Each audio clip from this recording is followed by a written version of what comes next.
Hey loves, welcome to my YouTube channel. My name's Belinda and my channel's on everything to do with spiritual nutrition, which is how you can nourish, increase your inner wealth and your inner health on the inside. And I do that through meditation, spiritual psychology, astrology, nutrition, and just all these good things that we can nourish ourselves. So if that sounds good to you, make sure you hit the subscribe button. And in this video today, I want to talk about midlife crisis, and I want to put crisis in inverted commas because I want to discuss, is it really a crisis and what's going on? So since quite a long time, I guess, people realize that when people get in their mid-40s, sometimes they are questioning things about life, or there is that classic business person buying a sports car, buying a Ferrari, trying to relive his youth. And this happens so commonly that we have actually coined this term midlife crisis. Now, I'm at that age myself. I'm 42, so I'm really coming into my mid-40s, and definitely I've noticed kind of like a pattern that we all go through in life, where sometimes there's seasons where it feels like just everything's in your favor, everything's coming together, and other times it feels like everything's falling apart. You don't know what you want to do, and we kind of go through these waves of having clarity and then not knowing. And what has really helped me over the past few years is understanding that there are astrological seasons, I'll call them, that relate to some of the outer planets in our astrology. Okay, so if you don't know anything about astrology, just stay with me here. We have in the planets in alignment, in order, we start with Mercury, Venus, Earth, Mars. So these are the planets closest to the sun, and they rotate around the sun pretty quickly, so they're always moving quite a lot.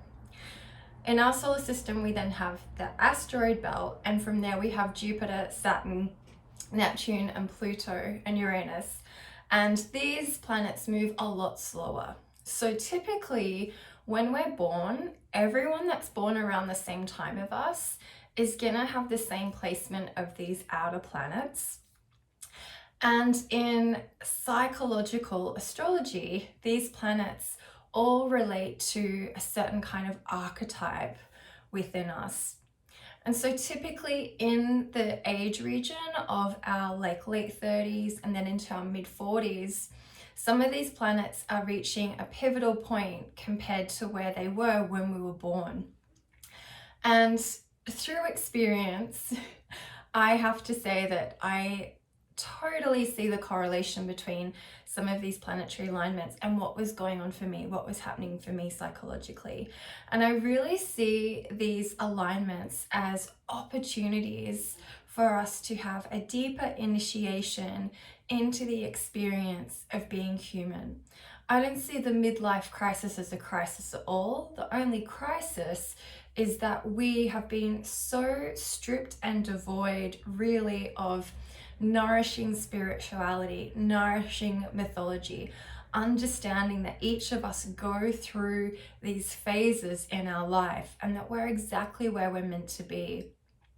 So the times of these can change a little bit per generation because of the movements of the planets. But for example, I went through my Pluto, it's called a Pluto square. So Pluto, the planet, was 90 degrees from where it was when I was born. And this can be a time of like a clearing out, a letting go of things that aren't really right for us. And depending on how we approach this time, we can either really cling and hold on to everything and it feels really painful, or we can just be in this state of surrender and trust and be like, if things are falling away, if they're meant to be for me, then they're going to come back into my realm.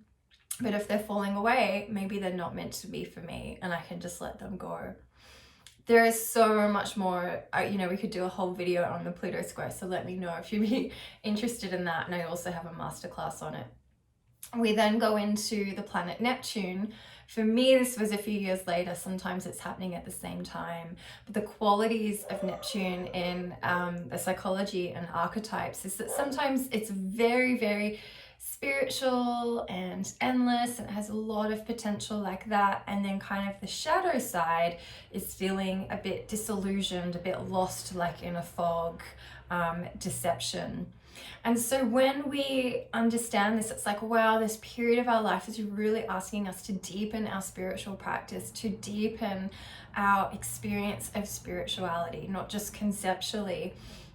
Then that becomes a very nourishing time. If we're not leaning into that, we probably do feel like lost and disillusioned with life and not really sure about what's going on. So, understanding the phase and having guidance about what's being asked of you at that time is a huge opportunity of initiation, not this crisis that we get taught. The final planet transit that we have around this age group is with Uranus. And Uranus is at the opposite point from where we were born. And Uranus is a bit of a rebel, likes doing things differently. And so this is sometimes the energy of that business person buying a sports car, doing something quite rebellious and radical. And it can also be called a second adolescence, but it is a time where we feel inspired and creative, and a lot of the most amazing philosophers and artists in history created their best works during this time. So again, when this is taken out of context or we don't understand, society kind of laughs at people like, oh, what are you doing? Or we live in a society that's so focused on youth that, they're like, oh, you're just trying to cling on to your youth. But that's what we get taught. We get taught that like gaining wisdom and being older is not good. We want to be this forever young.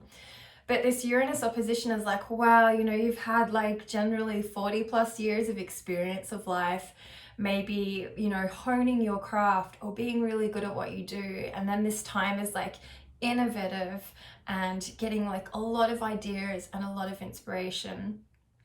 So these three transits, they happen over a period of years. They're going to be different for everyone, but I really feel like when you understand some of the context of them, you see them like as such a gift rather than like, oh my God, I don't know what is going on. This is terrible.